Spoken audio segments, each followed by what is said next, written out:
মেরে ফেলে তার শাস্তি হচ্ছে তাকে মেরে ফেলা লাগবে, এই, তাছাড়া আর কোনো শাস্তি নেই। 2024-এ 2732 জন মানুষ মারা গেছে। একটাকেও আপনি দলিল দেখাতে পারবেন, প্রমাণ দেখাতে পারবেন যে এই বৈধ কোনো কারণে আমি মেরে ফেলেছি? সুতরাং যাই করেছেন আপনার এদেশের মানুষ যেহেতু সবাই, শুধু আজকে সাতক্ষীরার মানুষেরা হাত তুলেছে তা না, আমি 630টা থানা আছে বাংলাদেশে, কম বেশি প্রায় থানায় আমার যাওয়া হয়ে গেছে। সব জায়গায় মানুষের আওয়াজ একই, যে আমরা শাস্তি চাই। শাস্তি যদি কেউ না দেয়, বিচার যদি না হয়, আগামীতে অপরাধ যারা আসবে তারা আরো বাড়াবে। যেন আমরা চাই যারা আসবে তারা যেন শিক্ষা নেয় এখান থেকে, এমন কঠিন শাস্তি আমরা দাবি করছি, পৃথিবী যেন কেঁপে ওঠে। কথা বলে না কেন? শহীদ রাষ্ট্রপতি জিয়াউর রহমান আরাফাতের ময়দানে যে কাজটা করে দিয়েছিলেন, লক্ষ লক্ষ হাজিরা, শুধু বাংলাদেশের হাজিরা, বিশ্বের 257টা দেশ, যত দেশ থেকে মানুষ হজ করতে আসে ওই গাছের নিচে আশ্রয় নেওয়া লাগে। ও গাছটার নাম হয়ে গেছে জিয়া, শাজারাতুল জিয়া বা জিয়া ট্রি বলে। আমি মেনারা মসজিদে নিজে খুতবা শুনেছিলাম 16 সালে। ইমাম সাহেব ওনার নাম ধরে দোয়া করছিলেন, যদিও ওনার ভাষা আরবি, আমি বাংলাটা বলছি, যে আল্লাহ জিয়াউর রহমান জিয়া সাহেবকে তুমি মাফ করে দাও। আরাফাতের ময়দানে দোয়া এমনিতেই কবুল হয়, এটা গ্যারান্টি দিয়েছেন বিশ্বনবী মুহাম্মদ রাসূলুল্লাহ সাল্লাল্লাহু আলাইহি ওয়াসাল্লাম। শহীদ জিয়াউর রহমান, আল্লাহ তার জীবনের ভালো কাজগুলো যেন কবুল করে, বিশেষ করে আরাফাতের ময়দানের এই কাজটা কিয়ামত পর্যন্ত এখানে জারি থাকবে। নিমের ফলগুলো পড়ে আর একটা গাছ তৈরি হয়, এটা সাদগায়ে জারিয়া। কিয়ামত পর্যন্ত কবরে যেন আল্লাহ ওনাকে জান্নাতুল ফেরদাউস নসিব করেন। তার স্ত্রী অসুস্থ, আপনারা শুনেছেন, উনি এখন চিকিৎসাধীন আছে। আল্লাহ রাব্বুল আলামিন সুস্থ করে দেশের মানুষ দেশে যেন ফেরত নিয়ে আসেন। আর একজন গেছে, বাংলাদেশ জামাত ইসলামী কেন্দ্রীয় কমিটির শ্রদ্ধাভাজন আমির জামাত ডক্টর শফিকুর রহমান হাফিজাহুল্লাহ, উনি কাতারে আছেন, কুয়েতে। আল্লাহ রাব্বুল আলামিন তাকেও যেন সহি সালামতে দেশে ফিরিয়ে নিয়ে আসেন। আর একজন গিয়েছে আল্লাহর রাস্তায়, এ আর আসবে, দিল্লি বসে আছে। অনেকে আশায় বুক বাঁধে মাঝে মাঝে, এই যে গোপালগঞ্জের কিছু মানুষ আছে, এরা আশায় বুক বাঁধে বেঁধে দেশে বিশৃঙ্খলা করে, তখন পেছনে লাল হয়ে যায়। প্রশাসন এমন লাল বানিয়েছে, ওই কয়েকদিন শুনলাম গোপালগঞ্জ থেকে ঢাকা গেলে, বসে গেলে 300 টাকা, দাঁড়িয়ে গেলে 1। পৃথিবীর ইতিহাস হচ্ছে যারা পালিয়ে যায় তারা আর ফিরে আসে না, এইটাই ফাইনাল। 805 বছর আগে পালিয়েছে লক্ষণ সেন, আজও আসেন, আর আসার সম্ভাবনা। ওনারা 70 বছর দিয়েছে, আমার 3 বছর, আমার অনেক বছর দিয়েছিল, শেষে আমার 3 বছর পরে তো পুরাটা খালাস করে দিয়েছে। আমরা চাচ্ছি ওনার যদি অন্তত 700 বছর হয়, শুধু নাম শুনে হার্ট ফেল করবে, কারণ ভেতরের যে অবস্থা এটা তো আমরা ভুক্তভোগী, আমরা জানি। 4 দেওয়ালের মাঝে এটা একটা আলাদা জগৎ। কি একটা আলাদা জগৎ না? একটা আলাদা জগৎ। ওই জগতে যখন থাকবে বুঝতে পারবে যে কত ধানে কত চাল হয়, এটা জিন্দা কবর বলা হয়। সুতরাং আমরা বিচার দাবি করছি সর্বোপরি আল্লাহর কাছে, এদেশের বিচার ব্যবস্থা এবং জনগণের কাছে। আমরা আইন যেন হাতে তুলে কেউ না নেই, বিচার ব্যবস্থা আছে, বিচার ব্যবস্থার মাধ্যমে বিচার হবে ইনশাআল্লাহ। আজকের মাহফিলে বিশেষ করে যাদের নাম নিতে, নাম জানিও না, নিতেও পারি নাই, বসে আছে শ্রদ্ধাভাজন ব্যক্তিবর্গ, এই মানুষগুলোকে আল্লাহ যেন হায়াতে তাজ্জাবা সিহাতে কুল্লিয়া কোরআনের ইজ্জতে দান করেন, বলেন আমিন। এদের মা বাবাকেও যেন আল্লাহ কোরআনের ইজ্জতে আজকে মাফ করে দেন। আরো জোরে বলেন।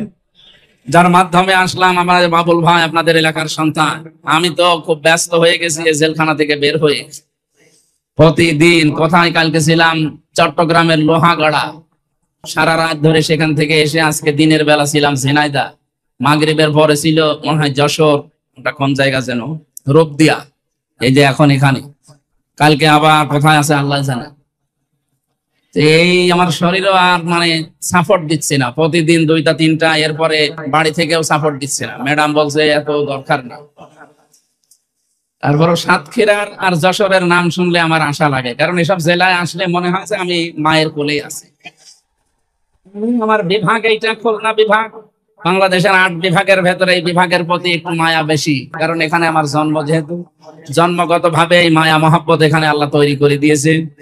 আমি দোয়া করছি খুলনা বিভাগের মাটির নিচে যারা ঘুমিয়ে আছে, বিশেষ করে যার নাম শুনলাম মঈনুদ্দিন নাকি মঈজউদ্দিন হামিদি, আমি নাম শুনেছি এর আগে, আল্লাহ রাব্বুল আলামিন, এরপরে আহসানুল্লাহ খান বাহাদুর সাহেব, এই মানুষগুলোকে আল্লাহ কবরে যেন জান্নাতের সুউচ্চ মাকাম দান করেন, বলেন আমিন।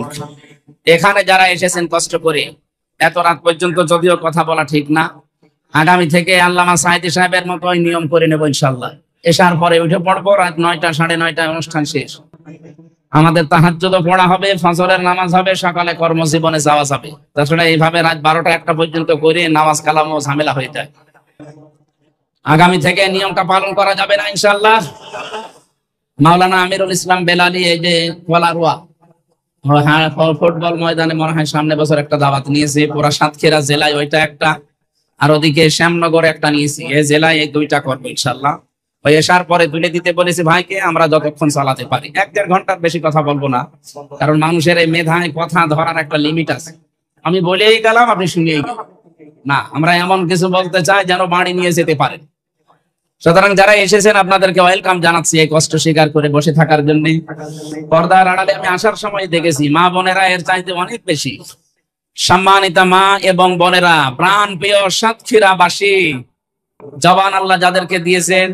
জালেমরা যদিও আমাদের কণ্ঠনালী চেপে ধরে রেখেছিল, আমরা কথা বলতে পারতাম না, অন্তত এখন মুক্ত হয়েছি। খালাকাল ইনসান আল্লামাহুল বায়ান, আল্লাহ বলেন আমি মানুষ বানিয়েছি, আর মানুষকে কথা বলা আমি শিখিয়েছি। এই যে কথা বলতে পারি, এক একটা কথা তৈরি হতে এই কণ্ঠের ভেতরে 27টা ধাক্কা লাগে। বিজ্ঞান এখন দেখাচ্ছে যে 27টা স্তর পার করার পরে একটা কথা তৈরি হয়। এই বিশাল নিয়ামত আল্লাহ যাদেরকে দিয়েছেন, কথা যারা বলতে পারেন, বলেন আলহামদুলিল্লাহ। আমার বাম পাশে বসে আছে হাজারো আলেমের উস্তাদ হাফেজ মাওলানা আলী আহমেদ দামাত বারকাতুহুমুল আলিয়া। প্রশাসনের অনেক ভাই দেখলাম রাস্তাঘাটে দায়িত্বে আছেন, যদিও প্রশাসনের উপরে বাংলাদেশের মানুষ এখন একটা খারাপ ধারণা নিয়ে আছে কিছু কোলাঙ্গার অফিসারের কারণে।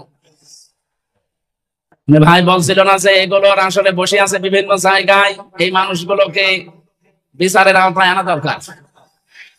কারণ জালেম একা জীবনের সাহস পেত না, জালেমকে যারা সহযোগিতা করেছে, যারা সাপোর্ট দিয়েছে, ওরাও জালেম। কিয়ামতের ময়দানে আল্লাহ নিজে মামলা দায়ের করবে জালেমের বিরুদ্ধে। আমাদের বিরুদ্ধে মামলা দিয়েছিল সরাসরি রাষ্ট্র, হাসিনা, আমাদের 2 জনেরই বাদী হাসিনা, কিন্তু আল্লাহ কিয়ামতে বাদী হবে হাসিনা। এটা আমি বানিয়ে বললাম। সূরা শুরা 25 নম্বর পারা 6 নম্বর পৃষ্ঠা 13 নম্বর লাইনের 42 নম্বর আয়াতের প্রথম অংশে আছে, ইন্নামাস সাবিলু আলাল্লাযিনা ইয়াজলিমুনান নাস। আল্লাহ বলেন অবশ্যই আমি নিজে মামলা দেব, কেস করব তাদের বিরুদ্ধে যারা মানুষ হয়ে মানুষের উপরে জুলুম করে। এই 15.5 বছরে যে জুলুম নির্যাতন হয়েছে মানুষের উপরে, এটা কি বলা লাগবে? এই যে সাক্ষী দেখতে পাচ্ছেন না, আমরা একেবারে সাক্ষর সাক্ষী, আমরা ভিকটিম নিজেরা। এই সাতক্ষীরা বাংলাদেশের সবচাইতে বড় নির্যাতিত জেলা। এরপরে বাংলার জমিনে সাতক্ষীরার পরে চাঁপাইনবাবগঞ্জ, এদের বাড়ি ঘরগুলো বুলডোজার দিয়ে ভেঙে দিয়েছে। পৃথিবীর মানুষেরা যখন দেখতো, আমি বাইরের দেশে বহুদিন ছিলাম, ওই সমস্ত জায়গায় দেখতাম মানুষ এই সাতক্ষীরা চাঁপাইনবাবগঞ্জের এই দৃশ্যগুলো দেখতো আর কান্নাকাটি করতো, এ কি মানুষের উপরে এরকম কাজ করা যায়? অথচ জালেমরা এই কাজগুলো করতো আর রাতের বেলা তারা অক্ত হাসিতে ফেটে পড়তো, কারণ এখানে ইসলামী মাইন্ডের মানুষগুলো বেশি বাস করে এই সাতক্ষীরা জেলায়। সুতরাং আপনারা যে জুলুম অত্যাচার নির্যাতনের শিকার হয়েছেন, আপনারা যদি মামলা নাও দেন, আপনাদের পক্ষ হয়ে আমার আল্লাহ নিজে মামলা দেবে। এদেশে 1628টা চেয়ার ছিল এই দেশে, মেন চেয়ার, এই চেয়ার না, আসল চেয়ার যেগুলো 1628টা, এখানে যারা ছিল কম বেশি সবাই জালেম আর জালেমের দোষক। কে কথা বলেন না কেন? বলেন তো, জালেম হলে তার বিরুদ্ধে মামলা দেবে কে? মামলার বাদী যত বড় হয় কেস তত কঠিন হয়। আমাদের মামলার বাদী তো রাষ্ট্র, এই জন্য কেস এরকম কঠিন হয়েছিল। যদি কোন কলিমদ্দি মামলার বাদী হয়তো আমার 3 দিনের বেশি রাখতে পারতো না। আমি আকিস গ্রুপের খতিব ছিলাম, কয় টাকা রাখবে আপনার? কিন্তু এমন মানুষ মামলা দিয়েছে, কত টাকা পয়সা আগে পাচার করা শেষ, টাকা নিয়ে কি করবে? আমার দেশ পত্রিকা রিপোর্ট দিয়েছে না, যাওয়ার সময় শুধু 14টা ব্রিফকেস নিয়ে গেছে, সব মাটি ভরাট করা ছিল। হ্যাঁ, পাইলটকে বলেছে ব্রিফকেস গুলো উঠেছে, বলছে হ্যাঁ চলো, আর কারোর সাথে কোনো কথা বলেনি। এমনকি কাওয়া কাকেও বলে যায়নি। আমারও যদি বলে যেতে কল দিয়ে যে হামজা চলে গেলাম, 3 বছর জেল কাটালাম, মাফ করে দিও, তাও বলেন, পালিয়ে চলে গেল। এই জন্য আশায় কেউ যেন বুক বেঁধে দেশে বিশৃঙ্খলা তৈরি করেন না, কারো উস্কানিতে পা দেওয়া যাবে না। জালেম যারা হয় তারা যদি চেয়ার পায় তাহলে 2টা কাজ করে। সূরা নমলের ভেতরে আছে 19 নম্বর পারা 18 নম্বর পৃষ্ঠা 9 নম্বর লাইনে 34 নম্বর আয়াতের প্রথম অংশে আছে, মাঝের অংশে আছে, ইন্নাল মুলুকা ইযা দাখালু ক্বরিয়াতান আফসাদুহা ওয়া জাআলু আ'izzata আহলিহা আদিল্লা ইলা আখিরি আয়াত। রব্বুল আলামিন বলেন, কোন জালেম যখন কোন এলাকায় বসে দখল করে, ওই জায়গায় প্রথমে 2টা কাজ জারি করে। 1 নম্বরে ওই জায়গাগুলোতে সে বিশৃঙ্খলা তৈরি করে দেয়, খোলা পানিতে মাছ শিকার করার জন্য। এটা জালেমের প্রথম কাজ। 15.5 বছরে এইটাই করেছি। একটা কিছু করেছে, আপনি সেটা ধরবে জনগণ, তারপরে দেখবেন পাশে আবার আরেকটা তৈরি হয়ে গেছে। ওটা ধরতে ধরতে ওইটা ধরবে, আরেকটা তৈরি করে দেয়। নিজেরাই এই বিশৃঙ্খলা গুলো তৈরি করবে। এই 15.5 বছরে বহু বিশৃঙ্খলা এই রাষ্ট্রে তৈরি করেছে ওরা নিজেরা। সবচাইতে বেশি সংখ্যালঘু নির্যাতন হয়েছে এই 15.5 বছরে। কথা বলেন না কেন? আপনি জিজ্ঞাসা করে দেখেন, যারা এই দেশে অন্য ধর্মের লোক আছে, তারা এখন নিজেরা বলছে বাংলাদেশে আমরা আগস্টের 5 তারিখের পর থেকে সবচাইতে বেশি নিরাপদে আছি। তার মানে এই 15.5 বছর ওরা জুলুম, নির্যাতন, অত্যাচারের শিকার ওরাও ছিল। তার প্রমাণ এই যে বিশ্বজিৎ, একে মুসলমান না হিন্দু, একে যে কুপিয়ে মারছিল সেই লোকটা আমার সাথে জেলে ছিল। শাওন, এই পাশে বাড়ি, ফলনা এখানে এই যে কপিল মনি নাকি বাড়ি আছে, এখানে বাড়ি। আমাদের রাইটার ছিল, মাঝে মাঝে এসে দেখতাম আফসোস করতো যে না, কাজটা আমার ঠিক হয়নি। ছেলেটা বারবার আমাদেরকে বলছিল যে আমি কিসের জামাত, কিসের শিবির, আমি মুসলমানই না। কিন্তু বিশ্বাস না হয় আপনি অন্তত জিনিসপত্র দেখেন, তারপরও আমরা মানি না, ওরে একেবারে জায়গায় শেষ করে দিয়েছি। কিন্তু আমার জীবনের আফসোস, এখন আমার মা বাবা আমার খোঁজ নেয় না। আমার যাদের মন রক্ষার্থে এই কাজ করলাম, তারাও এখন আমার খোঁজ নেয় না। আমি ফাঁসির আসামি ছিলাম, এখন আমার এই যে যাবজ্জীবন 30 বছর জেল খাটা লাগবে। অন্তত কাজকর্ম করে দিচ্ছে, এই জন্য 22 বছর অন্তত জেলে থাকাই লাগবে। তা আমার জীবনে আর কি থাকবে?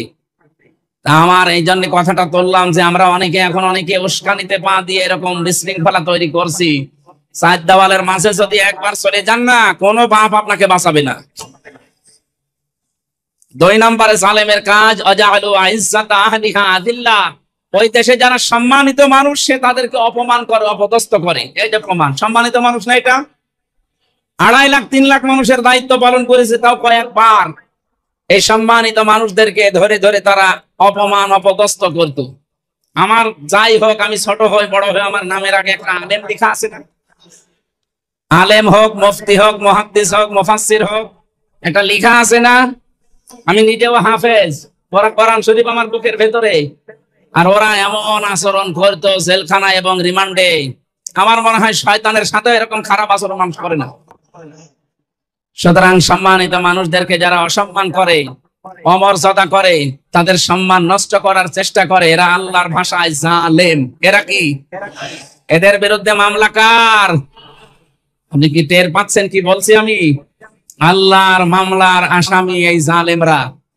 সুতরাং যারা আল্লাহর মামলার আসামি, তারা যেন আমাদের এই দেশে আর ফিরে না আসে। কথা বলেন না কেন? যদি এখনো পর্যন্ত তিনি ওখানে বসে উল্টাপাল্টা কাজ চালাচ্ছে, বিভিন্ন জিনিস দিয়ে চালিয়েছে, একটাও হালে পানি নেয়নি, এখন শুরু করছে অমুসলিম, বিশেষ করে হিন্দুদেরকে দিয়ে। পারবে না ইনশাআল্লাহ।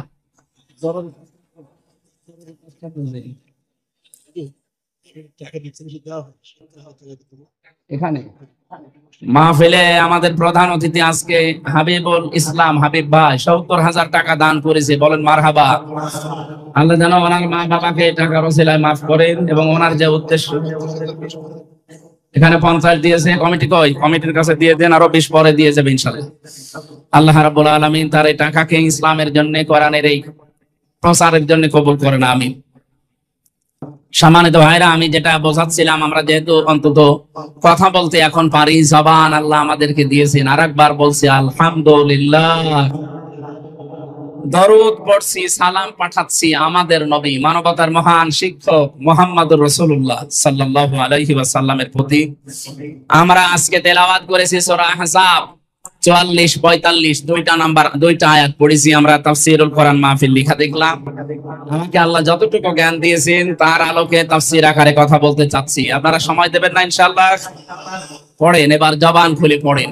আউযু বিল্লাহি মিনাশ শাইতানির রাজিম। বিসমিল্লাহির রহমানির রহিম। ইয়া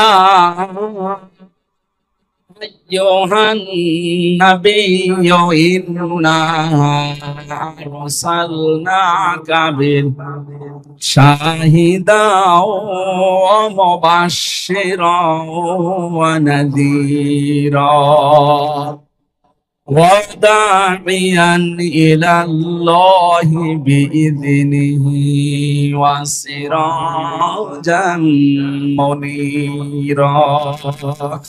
সাদাকাল্লাহুল আযীম। ৭৩টা আয়াত আছে, আমরা মাত্র দুইটা আয়াত পড়লাম, ৪৫-৪৬। সূরা আহজাব। আহজাব মানে দল সমূহ। হিজবুন এক বছর, আহজাব বহু বছর। দলের কথা আল্লাহ কোরআনে দিয়েছেন, এই জন্য বহু মানুষ মনে করে এ দল, এ কথা বলার দরকার কি? ইয়াকদুমু কওমাহু ইয়াওমাল কিয়ামাতি ফাআওরাদাহুমুন নার ওয়া বিসাল বিরদুল মাওরুদ। সূরা হুদ 12 নম্বর পারা, 12 নম্বর পৃষ্ঠার 1ম নম্বর লাইনের 98 নম্বর আয়াত। এই যে হাফেজ আমার পাশে বসে আছে, সে কোন তাফসীর আপনি দেখবেন, এই আয়াতের বাংলা অর্থ হচ্ছে এটা, কোন নেতা যদি জাহান্নামে যায়, ওই নেতার সারা অনুসারী তারাও তার সাথে জাহান্নামে যাবে। এই জন্য দল, এটা কিন্তু গুরুত্বপূর্ণ একটা বিষয় আমাদের জীবনে, যেন আমরা ঠিক করে নিই। বলেন আমিন। বিশ্ব নবীকে ওই জামানায় এ কোরআনে কারীম প্রচার করার অপরাধে কাফের মুশরিক যারা ছিল, তারা 5টা নাম দিত নবীজিকে। 5টা নামে তারা গালিগালাজ করত, ডাক দিত ওই জামানায়। 1 নম্বরে এই নবীকে তারা মিথ্যাবাদী বলেছিল, বলেন নাউজুবিল্লাহ। 2 নম্বরে তারা বলেছিল পাগল। 3 নম্বরে তারা বলেছে নবী কবি। 4 নম্বরে তারা বলেছে নবী গণক। 5 নম্বরে তারা নাম দিয়েছে বিশ্ব নবী জাদুকর। জোরে বলেন নাউজুবিল্লাহ। এই 5টা নাম দেওয়ার পরে পরে আমার আল্লাহ জবাব দিয়েছেন 5টা গুণ দিয়ে। এই 5টা গুণই আয়াতের ভেতরে আছে। আমরা যারা নবীর উম্মত দাবি করছি, আমাদেরকে নবীর এই 5টা গুণ জীবদ্দশায় অর্জন করা মাস্ট বি দরকার। আল্লাহ আমাকে সহ যারা এসেছি, অল্প সময়ের ভেতরে এই 5টা গুণ শুনি বাস্তবে মেনে চলার তৌফিক দেন, বলেন আমিন। আল্লাহ ডাক দিয়েছেন প্রথমে জবাব দিতে, ইয়া আইয়ুহান নাবিয়্যু ইন্না আরসালনাকা। হে নবী, এদিকে তাকান। কোরআন শরীফের ভেতরে নবীজি মুহাম্মদুর রাসূলুল্লাহকে কোনদিন ছাত্রের মতো আল্লাহ ডাক দেননি। অন্যান্য নবীদেরকে আল্লাহ ডাক দিয়েছেন ছাত্রকে যেভাবে শিক্ষক ডাকে ওইভাবে। এখানে যদি কেউ ক্লাস নেয়, আমার বিশ্ববিদ্যালয়ের স্যার যদি এখানে ক্লাস নিতেন, সামনে আমরা 80 জন ছেলে মেয়ে বসে আছি, উনি যা ইচ্ছা যার নাম ধরে ডাকা দরকার ডাকতে পারতেন না। এই হামজা, এই হাবিব, এই বাশার, ঠিক এইভাবে করে বলতেন সামনে আসো। ওরা 2,24,000 নবীর কথা আমরা শুনি, 27 জন নবীর নামে কোরআনে কারিমে আল্লাহ দিয়েছেন 25 জন, আর 2 জনের নাম উজ্জ আছে। এতগুলো নবীকে আল্লাহ শুধুমাত্র ছাত্রের মতো ডাক দিয়েছেন, ইয়া ইব্রাহিম, ইয়া মূসা, ইয়া ঈসা। কিন্তু আমাদের নবীকে আল্লাহ যখনই ডাক দিয়েছেন, সঙ্গে সঙ্গে আল্লাহ রিসালাতের ঘোষণা দিয়ে তার সম্মানটা বাড়িয়ে দিয়েছেন। আমরা যেটা কিছুক্ষণ আগে পড়ছিলাম না, যে মা কানা মুহাম্মাদুন আবা আহাদিম মির রিজালিকুম ওয়ালাকিন রাসূলুল্লাহি ওয়া খাতামান নাবিয়্যিন। শুধু মোহাম্মদ আয়াতে বলে আল্লাহ শেষ করে দেননি, দুইটা গুণ দিয়েছেন, একটা রসুল আর একটা নবী, শেষ নবী। ওরা কোরআনের ভেতরে আমি মাত্র 4 জায়গায় নবীর নাম পেয়েছি মোহাম্মদ, কিন্তু সঙ্গে সঙ্গে পেয়েছি রিসালাতের ঘোষণা। সূরা ফাতিহের ভেতরে আছে মুহাম্মাদুর রাসূলুল্লাহ, সূরা মুহাম্মাদের ভেতরে আছে নুসিলা আলা মুহাম্মাদি ওয়া হুয়াল হাক্কু মির রাব্বিহিম। সূরা আলে ইমরানের ভেতরে আছে ওমা মুহাম্মাদুন ইল্লা রাসূল। কোরআনে 4 জায়গায় আপনি শুনলেন, কোন জায়গায় শুধু মোহাম্মদ শোনেননি, শুধু ইব্রাহিম, শুধু মূসা, এভাবে যেখানেই আল্লাহ নাম নিলেন সঙ্গে সঙ্গে রিসালাতের ঘোষণাটা দিয়ে তার সম্মান যা ছিল আরো বাড়িয়ে দিলেন।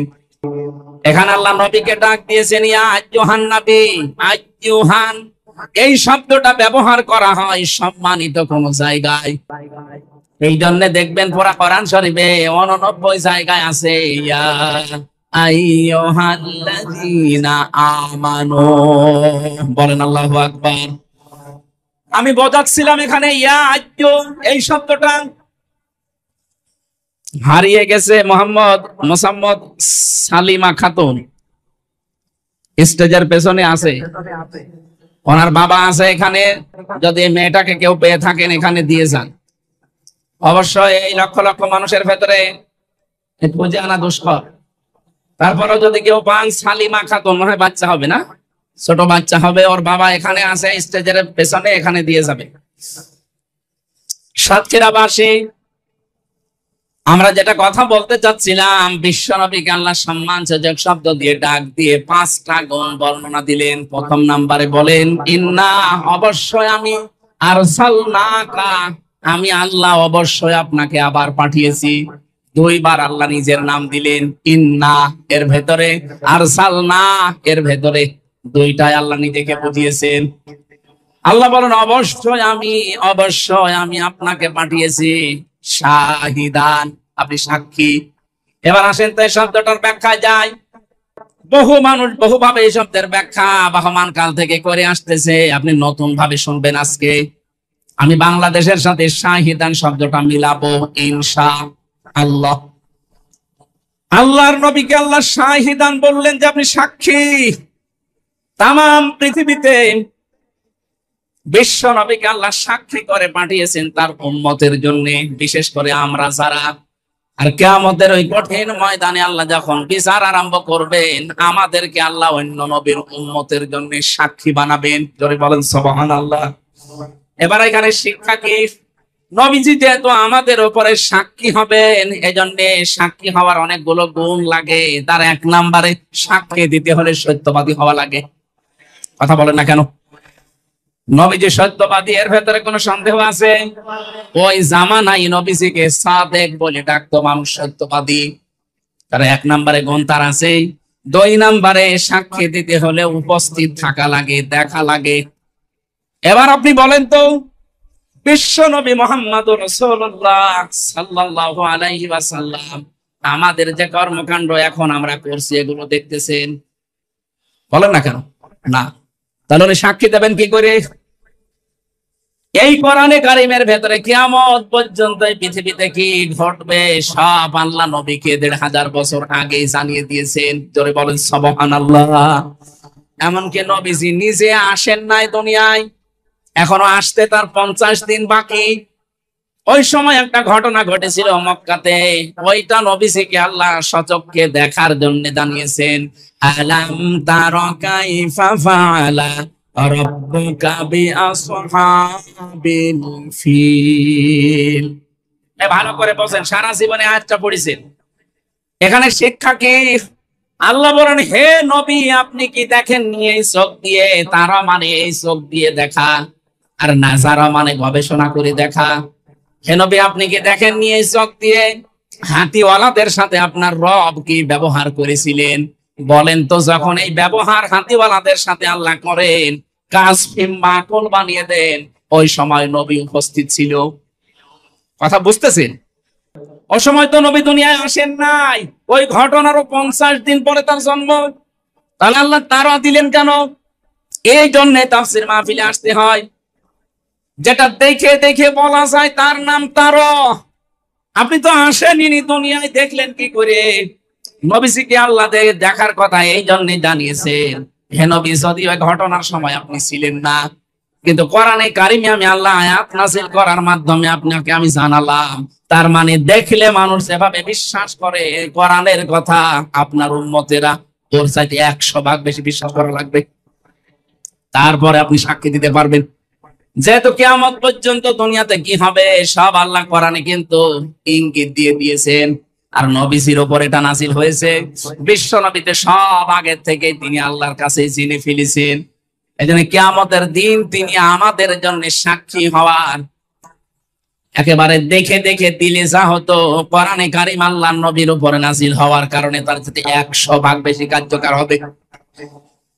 সূরা বাকারার 143 নম্বর আয়াতটা এর দলিল আছে, ওয়া কাযালিকা জাআলনাকুম উম্মাতাও ওয়াসাতান লিতাকুনু শুহাদা আলান নাস ওয়া ইয়াকুনার রাসূলু আলাইকুম শাহীদা। আল্লাহ পাক বলেন, তোমাদেরকে আমি মধ্যম পন্থা জাতি বানিয়েছি, তোমাদেরকে আমি সাক্ষী বানাবো কিয়ামতের দিন। আর তোমাদের উপরে আরেকজন সাক্ষী আছে, তিনি আমার রাসূল। আমি বারবার এই দুইটা শব্দ বলছি, সাক্ষী আর রাসূল। কেন?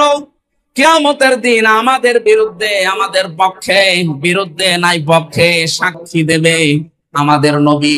সাক্ষী দেওয়ার যতগুলো গুণ ছিল তার ভেতরে আছে না নেই? আরো জোরে বলেন।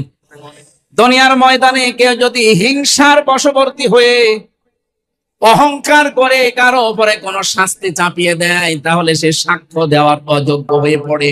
এদিকে তাকান, একটা দুই জায়গায় কোরআনে পাবেন আপনারা। সূরা মায়েদায়, ওয়ালা ইয়াজরিমান্নাকুম শানাআনু কওমিন ইলা আখিরি আয়াত। আমি আয়াতটা পড়লেই যেন কারণ আমার ভয় লাগে। আল্লাহ বলেন, হিংসার বশবর্তী হয়ে রাগ কন্ট্রোল করতে না পেরে কোন ব্যক্তি, কোন সমাজ, কোন রাষ্ট্র, কোন দল, কোন গোষ্ঠী, কোন জাতি তার উপরে যেন এমন অত্যাচার করবা না যে তারা নিঃশেষ হয়ে যায়। এটা হিংসার বশবর্তী হয়ে করা যাবে না।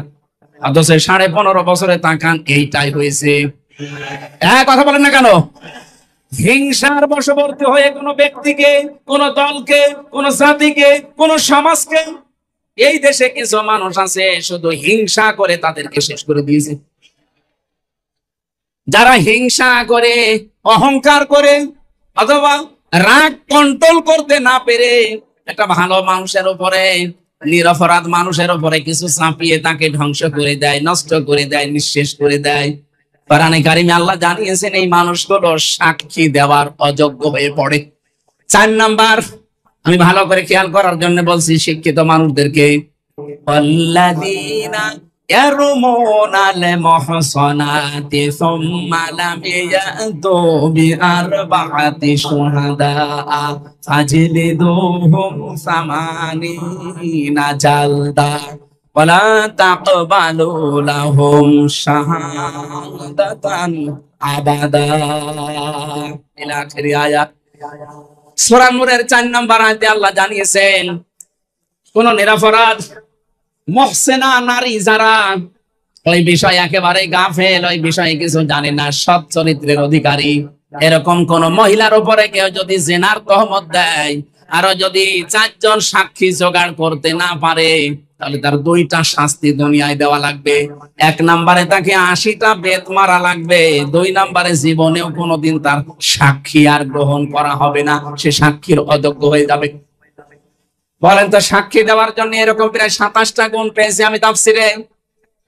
বিশ্ব নবীর ভেতরে একটা একটা করে দেখতে গেলে আপনি প্রত্যেকটা বিষয় পেয়ে যাবেন। 4 নাম্বারটা বোঝার বিষয়ে, কোন নিরপরাধ মানুষের উপর যদি একটা দোষ চাপিয়ে তাকে আপনি নিঃশেষ করে দেন, আপনি বিশ্বাস করতে পারেন দুনিয়ায় সাক্ষী দেওয়ার আপনি অযোগ্য হয়ে গেছেন।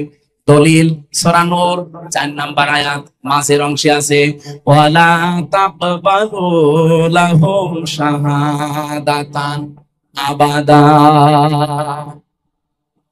এবার বলেন তো, নবীজির সাক্ষী দেওয়ার যে যোগ্যতাগুলো আমি একটা একটা করে শুনছি, উনি যদি কিয়ামতে আমাদের বিরুদ্ধে সাক্ষী দেয়, কত মানুষ আমরা যাব সামনে, বলবো হে নবী আমরাও আপনার উম্মত, একটু সুপারিশ করে আমারে পার করেন। নবীজি এগিয়েও আসবেন, সঙ্গে সঙ্গে ফেরেশতারা ওর মাঝখানে এরকম পর্দা দিয়ে দেবেন। বিশ্ব নবী বলেন, কি পর্দা দিলে? এগুলো আমার উম্মত, আমি সুপারিশ করবো এদের জন্য। আওয়াজ দেওয়া হবে, নবী এগুলো আপনার উম্মত, ঠিক আছে? আপনি দুনিয়া থেকে বিদায় নেওয়ার পর আপনার রেখে আসা ইসলাম, আপনার আদর্শ এরা উলট পালট করে ফেলেছিল। আর যেটা সবচাইতে বেশি হচ্ছে বাংলাদেশে, এক কথা বলছে না কেন?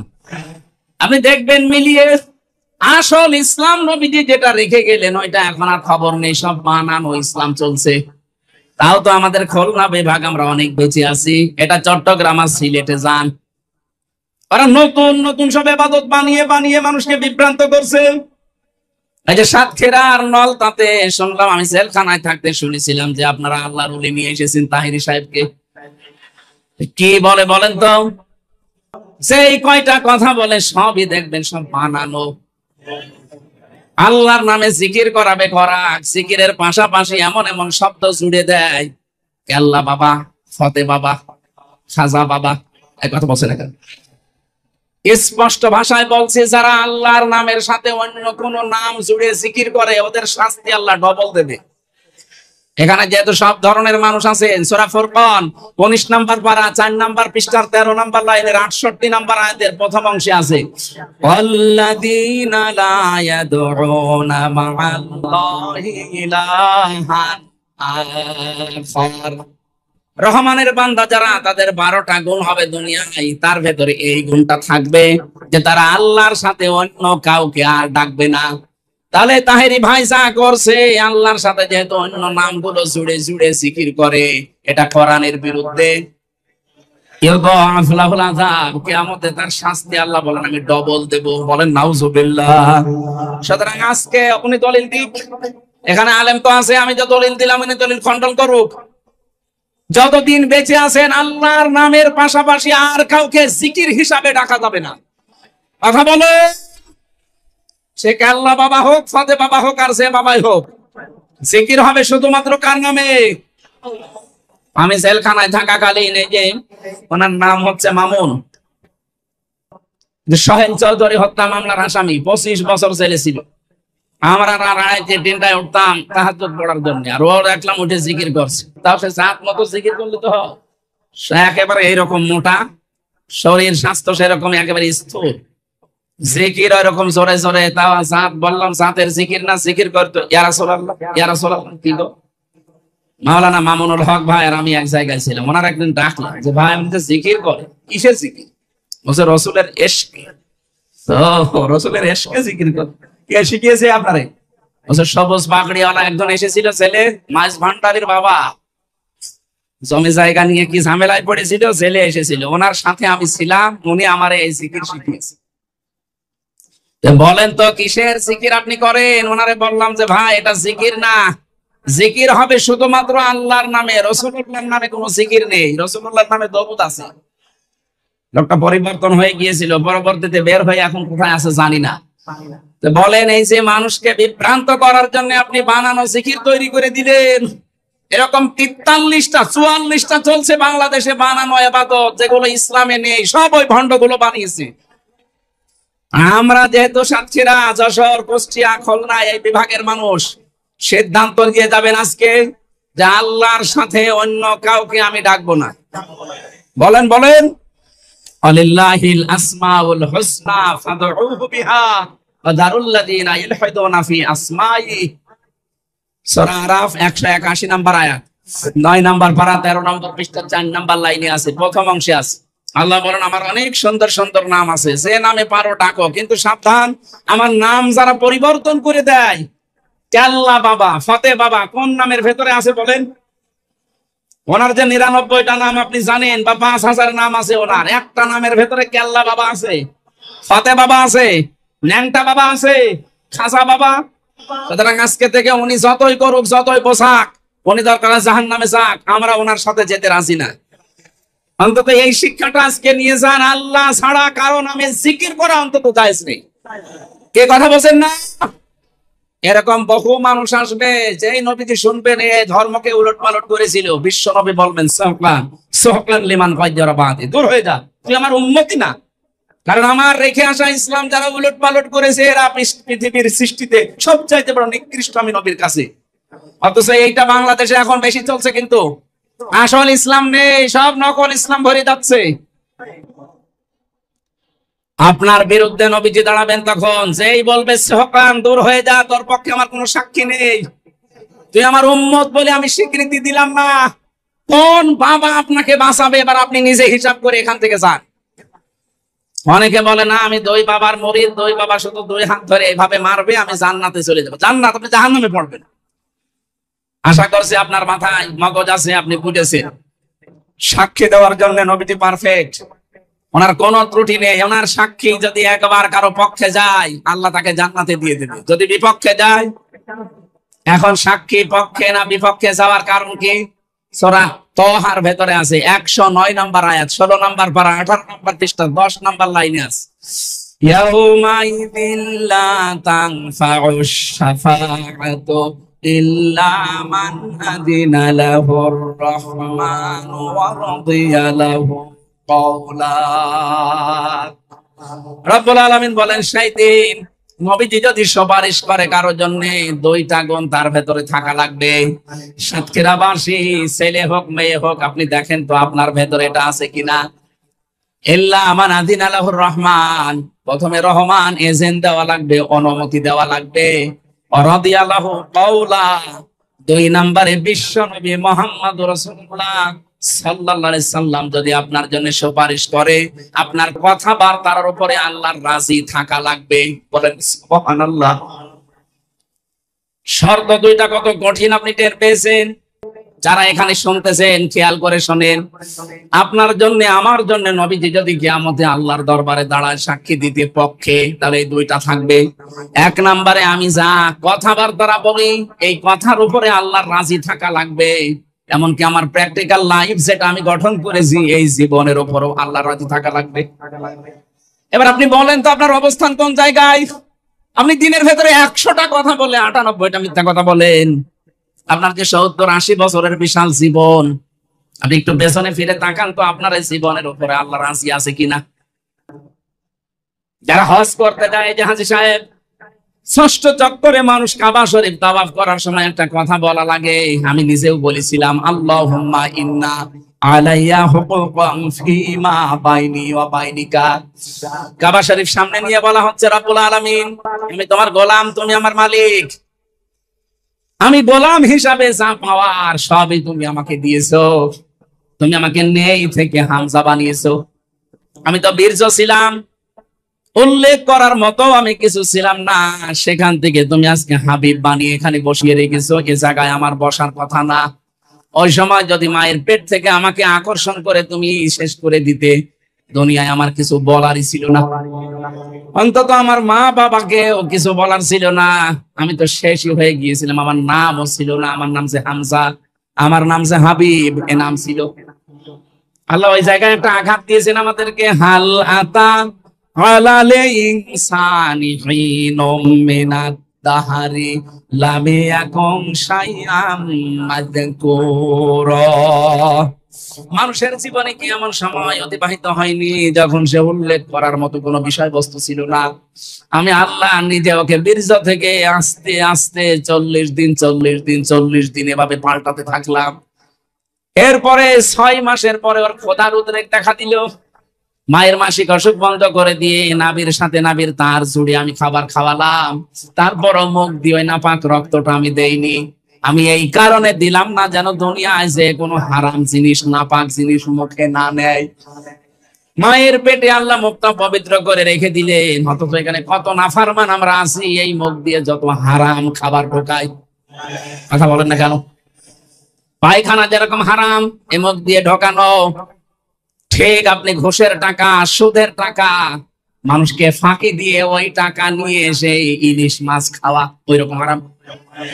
কথা বলেন না কেন? বহু মা বোনেরা এসেছেন, আমি 1 মিনিট একটা কথা বলছি। সম্মানিত মা বোন যারা এসেছেন, আপনি আজকে থেকে শক্ত হবেন। আপনার স্বামী যদি বাম হাতের ইনকাম না থামায়, যদি অবৈধ ইনকাম না থামাতে চায় আপনি শক্ত হবেন, আজকে থেকেই বলবেন না তুমি অবৈধ ইনকাম করে নিয়ে আসবা, আর ওইটা দিয়ে আমি মাছ গোশত কিনে তৃপ্তি সহকারে 2 জন খেয়ে সন্তান পেটে নেব। 10 মাস 10 দিন এত কষ্ট করে আমি পেটে বহন করব, অত জন্মগত ভাবে হারামখোর হবে। হ্যাঁ কথা বলেন, এরকম হারামখোর সন্তান দুনিয়ায় আসছে না এখন? মেয়েরা এই জন্য আপনি শক্ত হবেন, স্বামীকে বলবেন না এই সন্তানটা দুনিয়ায় জন্ম দিতে আমার 57 ইউনিট কষ্ট সহ্য করা লাগে, অথচ একটা পুরুষ মানুষ সর্বোচ্চ 45 ইউনিট কষ্ট পেলে মরে যায়। এরপরে আর কষ্ট সহ্য করার মতো শরীর এই পৃথিবীতে পুরুষের নেই, অথচ আমার মা আমার এই মুখটা দুনিয়ায় দেখাতে গিয়ে 57 ইউনিট কষ্ট সহ্য করেছে। এত বড় বিশাল কষ্ট সহ্য করে তার মুখ আমি দুনিয়াকে দেখাবো, এরকম একটা জন্মগত ভাবে হারাম জিনিস আমি পেটে রাখতে চাই না। যদি এরকম হারাম ইনকাম বন্ধ না করো, তোমার সংসারে আমার থাকা হবে না, আমার বাদ দিয়ে দাও, আমি অন্য জায়গায় সংসার করব। আপনি শক্ত হন, দেখেন প্রতিটি স্বামী বাধ্য ভালো হতে, হয়তো সবাই না হলে 100 জনের প্রায় 80 জন পুরুষ মানুষ ভালো হয়ে যাবে, কারণ ওই শক্তি আল্লাহ আপনার ভেতরে দিয়েছেন, আমি জানি। হ্যাঁ কথা বলছেন আমার? তেল তেল করে তুমি আমাকে এ পর্যন্ত বানালে, আমি দুনিয়াতে আসার আগে তুমি আমার খাবারটা গরম করে মায়ের বুকের উপরে রেডি করে রাখলে।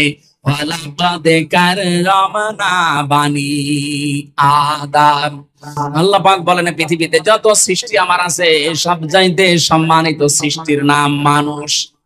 নাম কি বলেন তো? এখানে আল্লাহ কি জানিয়েছেন যে আমি মুসলমান বা ইমানদারের সম্মান সবচাইতে বেশি দিয়েছি? তিনি বলেছেন মানুষের সম্মান বেশি দিয়েছি। সে যে ধর্মের অনুসারী হোক কোনো অসুবিধা নেই, কিন্তু মানুষ তো মানুষ হয়ে মানুষের সম্মান নিয়ে সিনিমিনি খেলা করার অধিকার আপনাকে কে দিয়েছে বলেন? অথচ এই দেশে আমরা দেখতে পেলাম সবচাইতে বেশি মানুষের সম্মান নিয়ে খেলা করা হয়েছে। আগামীতে কেউ যেন মানুষের সম্মান নিয়ে খেলা করতে না পারে। এটাতে কত বড় দামি জিনিস আল্লাহর কাছে। বিশ্ব নবী মসজিদে নববীতে বসে আছেন, হঠাৎ একটা লাশ সামনে দিয়ে যাচ্ছিল, নবীজি দাঁড়িয়ে গেলেন। সাহাবীরা বলে হুজুর এটা ইহুদির লাশ, কেন দাঁড়ালেন? বিশ্ব নবী বলেন সাহাবীরা ইহুদি তাতে কি হয়েছে, এটা তো মানুষ, আদম সন্তান। এত সম্মান যাদের আল্লাহ দিয়েছেন আমরা সচক্ষে দেখতে পেয়েছি, সে মানুষের কোনো দামই এই দেশে ছিল না, কুকুর শ্রীগালের মতো আচরণ করা হতো। কথা বলেন ঠিক কিনা? মানুষের সম্মান দেওয়া লাগবে। ধর্ম সে ধর্ম মেনে চলে, চলুক, ওর এখতিয়ার এটা। যেহেতু ধর্মে কোনো বাড়াবাড়ি নেই, জবরদস্তি নেই, লা ইকরাহা ফিদ্দিন। এদেশে যে ধর্ম অনুসরণ করে করুক, কিন্তু বান্দা কার? আল্লাহ পাক বলেন তোমাকে আমি মানুষ বানিয়েছি, শুধু না সম্মান দিয়েছি পৃথিবীতে যত সৃষ্টি আছে সবার উপরে। তোমার নাম আশরাফুল মাখলুকাত। আশরাফুল। আমার ভাইরা, আমি যে কথা বোঝাচ্ছিলাম, নেই থেকে শুরু করে আল্লাহ যে আমাকে পর্যন্ত আনলেন, এটা কাবার সামনে নিয়ে ষষ্ঠ জপ করে বলা হয় আল্লাহকে, রব্বুল আলামিন তুমি তো আমাকে নেই থেকে হামজা বানালে, যা দরকার সবই দিলে, কিন্তু তুমি আমার মালিক, তোমাকে দেওয়ার মতো তো আমার কিছুই নেই, আমি আজ পর্যন্ত তোমাকে কিছুই দিতে পারিনি। তবে কাবার সামনে নিয়ে আমার একটা পুঁজি আমার আছে, আল্লাহ পুঁজি হচ্ছে তুমি আমার নিজ গুণে মাফ করে দাও। এখানে কিয়ামতের দিন আল্লাহ যদি কাউকে মাফ করতে চায়, বাংলার মুসলমানেরা এটা ভালো করে শোনেন, আল্লাহ যদি মনে করেন আমি হাবিবকে মাফ করে দেব কিয়ামতে, কোটি কোটি মানুষের সামনে থেকে আস্তে করে আড়াল করে নেবেন, কুদরতের চাদর দিয়ে তিনি ঘিরে ফেলবেন চারিদিকে। আল্লাহ নিজে ওনার সামনে দাঁড়িয়ে বলবে হাবিব এই কাজগুলো করেছিলি। যেহেতু উনি জানবে যে সব আল্লাহর নখদর্পণে আছে, আলিমুম বিদাতিস সুদূর, আমার আল্লাহ উনি মনের খবরও জানে। মাথাটা নিচু করে তাফসীরে এভাবে লেখা আছে যে মাথাটা আস্তে করে নিচু করে চোখের পানি ফেলে অসহায়ের মতো বলবে আল্লাহ আমার কিছুই করার নেই, আমারে মাফ করে দাও। সঙ্গে সঙ্গে আল্লাহ বলেন আমার কুদরতের জোয়ার আসবে, আমার সাগরে জোয়ার আসবে কুদরতের, আমার রহমতের জরিয়ার ভেতরে জোশ পয়দা হবে। ওর শুধু মুখের দিকে কাকতি মিনতির দিকে তাকিয়ে আমি বলবো যা গোপনে করে মাফ করে দিলাম। কাউকে বলবি না, আস্তে করে তুই আমার বানানো জান্নাতে চলে যা। এরকম একটা জীবন আমাদের সবাইকে যেন আল্লাহ দান করেন গোপনে, বলেন আমিন। قل يا عبادي الذين أسرفوا على أنفسهم لا تقنطوا من رحمة الله إن الله يغفر الذنوب جميعا إنه هو الغفور الرحيم। আল্লাহ ডাক দিয়েছেন, আমার বান্দা বান্দিরা, নফসের উপরে জুলুম করে জীবনটা যারা নষ্ট করে ফেলেছো আর আশার দুয়ার খুঁজে পাও না, নিরাশ হয়েছেও না, আসো আমি আল্লাহর রহমত অনেক বড়। যত গুনাহ করেছো তার চাইতে আমি আল্লাহর রহমত অনেক বেশি। আমি ইচ্ছা করলে তোর জীবনের সব অপরাধ গুলো মাফ করে নেকি দিয়ে পাল্টিয়ে দিতে পারি। জোরে বলেন সুবহানাল্লাহ।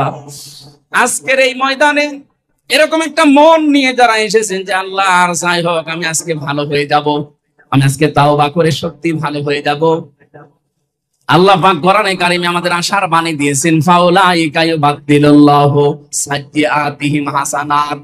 সত্যি যদি এই বিশ্বাস নিয়ে, এই মন নিয়ে কেউ এসে থাকে, ওর জীবনের অপরাধগুলো তাওবার মাধ্যমে সব মাফ করে জায়গাটা পুরা নেকি দিয়ে ভরাট করে দেব।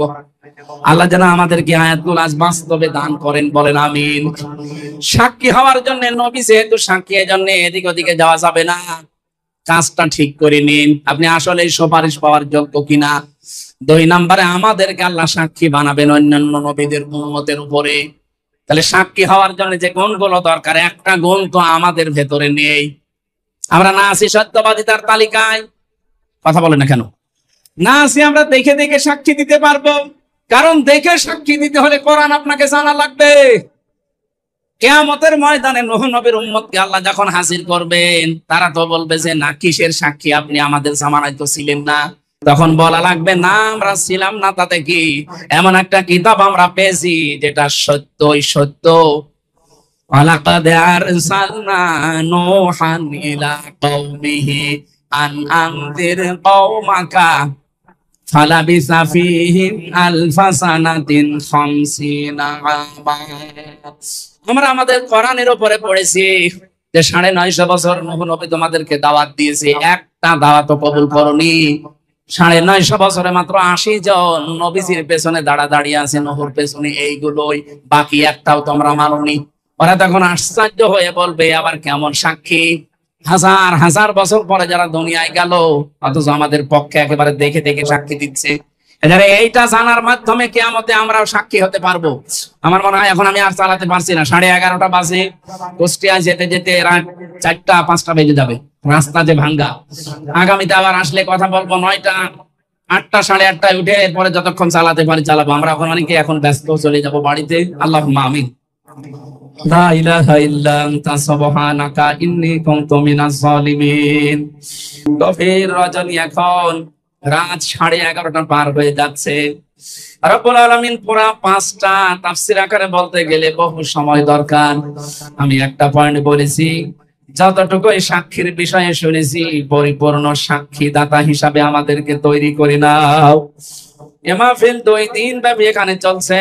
আল্লাহ তাআলা যারা এই আয়োজনে আঞ্জাম দিয়েছে, আমার বাবুল ভাই, আসাদ ভাই সহ যত যুবকেরা এই মাহফিলের জন্য শ্রম দিয়েছে, আসার সময় দেখলাম এটা মনে হচ্ছে জান্নাতের বাগান তারা সাজিয়েছে। নিজেদের বাড়ি ঘর